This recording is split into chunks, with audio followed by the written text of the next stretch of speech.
გამოფენის კონცეფციის აზრი პრინციპში დაიწყო შენობის ისტორიით რა, რაღაც მოკრული მქონდა ორი რომ ქარხანა იყო მანამდე რომ ბევრი არაფერი არ ვიცოდია. მე რომ ჩავაბრუნავდი რა როგორანაირად მოკლედ აღმოაჩინე რომ იყო სამკერვალო ქარხანა რომელსაც ერქვა ნინო მუშაობდა 70-იანებში და 80-იანებში დაახლოებით 20 წელი. გზებში ბევრი ინფორმაცია ამაზე ესე არ არსებობს. არც ბევრი ფოტომასალა რა და მაქედან წამოვიდა რაღაცა აზრი რომ ხო შეიძლება წარმოსახვითაც წავიდეთ. თვითონ სივრცეც ამ საგამოფენო სივრცეც საინტერესოა, იმიტომ რომ არასტანდარტული სივრცეა. აქედან წამოვიდა აზრი რომ რაღაცა უკვე არსებული რაც არის სივრცეში, ან იმ მასალასთან რაღაცნაირად დიალოგში შევსრულდა. მე თვითონ ამაზე რომ მუშაობდი, რომ რა ფორმის უნდა იყოს და როგორ უნდა გამოიყურებოდეს, ასე ვათვალიერებდი გაიგული რა, ანუ ამ არქიტექტურას ამ შენობის ფანჯრებს აქ თავისი რიტმი და რაღაცა ესეთი ზიგზაგებით რა ვერტიკალური.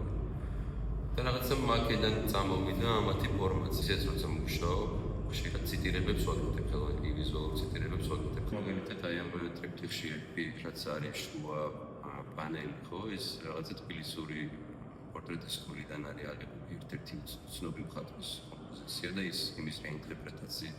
მერე იყო ეს დავით კაკაბაძის მინდოდა ის ხელოვნებასთანაც რაღაც კონკრეტულ დიალოგში შევსრულებავ. ზოგადად ანუ ფერი ძალიან მაინტერესებს, როგორ მუშაობს ვიზუალურ აღქმაზე. ხა ამ შემთხვევაში ბევრი ილო არის გაკეთებული ერთ ფერში, ან ერთ ტონალობაში. ერთი კონკრეტული ფერი რო აიღო და აი ამ ფერის ტონალობებში რო იმუშაო ერთ ზედაპირზე, მერე ეს ფერი სხვანაირად იწყებს მუშაობას.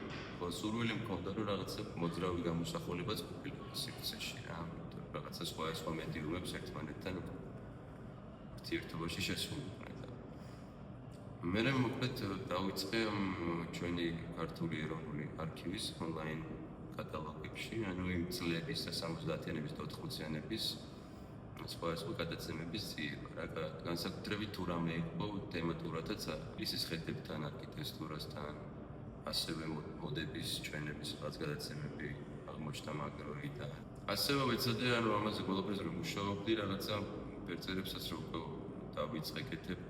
ვცდილობდი რომ იმ პერიოდის მუსიკისთვის მერე ვიფიქრე რომ ეს რაღაცა ვიდეოშიც უნდა ამოყოს ამ ნაწარმოებებმა თავს. ასევე მინდოდა რომ რაღაცა თანამედროვე ქართული მუსიკის კომპოზიციების ყოფილიყო. მერე მოხდა ის რომ დავუკავშირდი თუ